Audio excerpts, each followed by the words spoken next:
చింతమనేని ప్రభాకర్ మరోసారి తన గూండాయిజం చూపించారు. ఏలూరు జిల్లా పెదవేగిలో ఎన్నికలు జరుగుతుండగా వైఎస్ఆర్సీపీ కార్యకర్త రవిపై టీడీపీ కార్యకర్త రాజశేఖర్ హత్యాయత్నానికి ప్రయత్నించాడు. పోలింగ్ లైన్లో ఉన్న రవిపై రాజశేఖర్ కత్తెరతో దాడి చేయడంతో పోలీసులు అరెస్ట్ చేశారు. దీంతో తన అనుచరులతో పెదవేగి పోలీస్ స్టేషన్కు వెళ్లిన చింతమనేని ప్రభాకర్ ముద్దాయి రాజశేఖర్ను తనతో పాటు తీసుకెళ్లాడు. అడ్డుకునేందుకు ప్రయత్నించిన పోలీసులపై దౌర్జన్యానికి దిగాడు చింతమనేని. అనుచరులతో 3 కార్లలో వచ్చి పోలీసులను ఇష్టం వచ్చినట్టు దుర్భాషలాడి దాడి చేసి ముద్దాయిని తీసుకుని కారులో పరారయ్యాడు.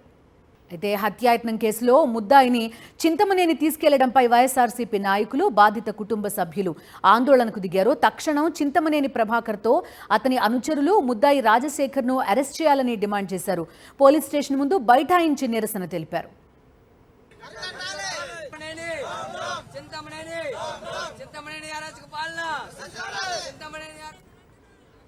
ఈ అంశానికి సంబంధించి పూర్తి వివరాలు మా ప్రతినిధి రాజు అందిస్తారు.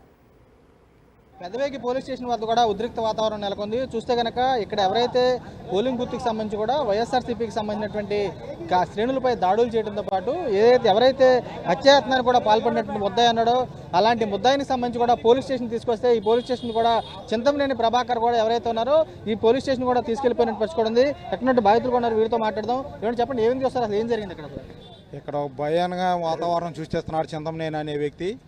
చింతమనేని ఇక్కడ ఒక వర్గానికి గొడవ జరిగితే ఆ వర్గాన్ని తప్పు చేసిన వ్యక్తిని స్టేషన్కి తీసుకొచ్చి స్టేషన్లో పెడితే చింతమనేని అనే ఒక రౌడీ స్టేషన్కి వచ్చి ఒక ఎస్ఐ గారు, సిఐ గారు ఉన్న అధికారులు ఉండగా కూడా అధికారులని కాదని ఒక రౌడీ ముఠాన్ని వేసుకొని వచ్చి స్టేషన్ మీద పడి ఒక రౌడీ అయినా ఒక హత్య చేయడానికి ప్రయత్నం చేసిన వ్యక్తిని లాక్కొని పోయి వాళ్ళ ఇక్కడ పెదవేగి దెందులూరు నియోజకవర్గంలో ఒక భయాన వాతావరణాన్ని సృష్టించాడు. వెంటనే చింతమనేని ఆ బృందాన్ని వారు రౌడీ మోహన్ అందరినీ అరెస్ట్ చేయించి వెంటనే వాళ్ళని వాళ్ళ మీద కఠిన చర్య తీసుకోవాలని వైఎస్ఆర్ పార్టీ తరఫున ఈ దెందులూరు నియోజకవర్గ సభ్యులుగా మేము కోరుతున్నాం. మన ఎలక్షన్ 13వ తారీఖున మధ్యాహ్నం జరుగుతుండగా తాళూరు రాజశేఖర్ అనే వ్యక్తి మా తమ్ముడి మీద కత్తిరితో దాడి చేశాడు. నిన్న అరెస్ట్ చేశారు. అతను ఎఫ్ఐఆర్ ఫైల్ అయినా కూడా స్టేషన్లో ఉంచిన అతన్ని ఎస్ఐ గారు, సిఐ గారు ముందల బూతులాడుతూ ఆయన ముందల ఖైదీని తీసుకుని వెళ్ళిపోయారు.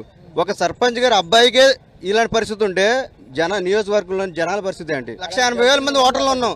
ఇలాంటి వాళ్ళు ఆ ప్రభాకర్ ఓటేసి గెలిపించామంటే మా గొయ్యి మేము తీసుకున్నట్టే. ఎలా ఉంది ఇక్కడ పరిస్థితి? అంటే ఒక ముద్దాయి లోన్ ఉన్నా కానీ ఆ ముద్దాయిని తీసుకెళ్లిపోయిన పరిస్థితులు వచ్చాయండి. అసలు అటాక్ అనేది నా మీద జరిగేది, నా మీద టార్గెట్ చేశారు. మా తమ్ముడు మధ్యలో వెళ్ళడం వల్ల కత్తిర అనేది మా తమ్ముడు తగిలింది. కొంతమంది నాయకులు ఇంకా ఆయన ఎందుకు వదిలిపెట్టారా అన్నారంట. కానీ ఇలాంటి వ్యక్తి ఏం మెసేజ్ ఇస్తాడు? ప్రభాకర్ గారు అనే వ్యక్తి సామాన్య ప్రజలకి ఏం మెసేజ్ ఇస్తారు పూర్వకంగా అడుగుతున్నా. ఒక సంజయరావు మాట్లాడుతున్న కొప్పులగూడెం సర్పంచ్ని, దమ్మున్న నాయకుడు అయితే రామను, నేను కొప్పులగూడెం సర్పంచ్ని. ఇప్పుడు తీసుకొచ్చి కుర్రాన్ని అప్పచెప్పి ఇప్పుడు స్టేషన్లోకి తీసుకెళ్ళమను. ఎస్ఐ గారు, సిఐ గారు కాదు, ఇక్కడ ఒక జగనాన్ని ఉన్నాడు, ఇక్కడ కొడారి అబ్బాయి చౌదరి ఉన్నాడు. మేము ఎవడో జడ్చేడు కాదు, మాకు బాబు చెప్తే మా అబ్బాయి చౌదరి దద్దరిల్లిపోద్ది, మా నియోజకవర్గం దద్దరిల్లిపోద్ది. మా ఎస్సీల దాడి మీద, మా ఎస్సీలు, బీసీలు, మైనార్టీల మీద దాడి చేసి తీసుకెళ్తాం, చేసి తీసుకెళ్ళొచ్చు కదా. స్పష్టం చేసి కనపడుతుంది. ఏదైతే స్టేషన్ మీద దాడి చేసి ముద్దాయిని కూడా తీసుకెళ్లిపోయినటువంటి చింతమనేని కూడా వెంటనే అరెస్ట్ చేయాలని చెప్పి వీరు కూడా డిమాండ్ చేస్తున్న కూడా కనపడుతుంది. విజయ సుమారాజుతో రాజు, సాక్షి, పెదవేగి నుంచి. చింతమనేని ప్రభాకర్ దౌర్జన్యంపై కేసు నమోదు చేశామన్నారు నూజివీడు డీఎస్పీ లక్ష్మయ్య. సీసీ కెమెరాలు పరిశీలించి చర్యలు తీసుకుంటామన్నారు. వైసీపీకి చెందినటువంటి చెలపాటి రవి అనే అతను క్యూలో ఉన్నప్పుడు ఈ టీడీపీకి చెందినటువంటి రాజశేఖర్ వచ్చి టీడీపీకి ఓటు వేయమంటం జరిగింది. సో దానిలో ఇద్దరికి క్లాష్ అవ్వడం జరిగింది.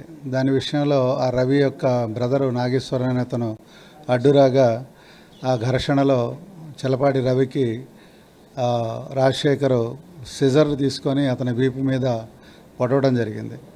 దాని విషయంలో అతను హాస్పిటల్లో అడ్మిట్ కావటం, కేసు రిజిస్టర్ కావటం కూడా జరిగింది.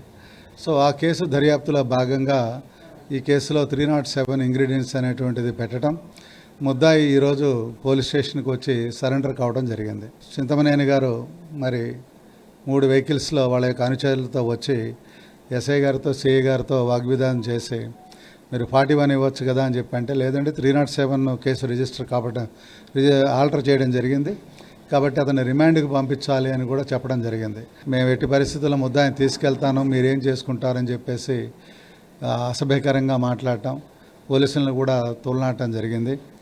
సో ఆయన దౌర్జన్యంగా అతన్ని తీసుకెళ్ళటం, మా వాళ్ళు అడ్డుపడినా కూడాను ఆగకుండా వెళ్ళిపోవడం జరిగింది. సో ఈ విషయంలో మేము కేసు రిజిస్టర్ చేయడం జరిగింది. దాంట్లో దర్యాప్తులో భాగంగా సాక్షుల్ని అందరినీ కూడా విచారించాం. అదేవిధంగా దానికి సంబంధించినటువంటి వీడియోలు కూడా కలెక్ట్ చేశాం. అతనితో పాటు వచ్చినటువంటి వాళ్ళు ఎవరైతే ఉన్నారో వాళ్ళని కూడా ఐడెంటిఫై చేసి ఈ కేసులో అందరినీ కూడా అరెస్ట్ చేయడం మాత్రం జరుగుతుంది.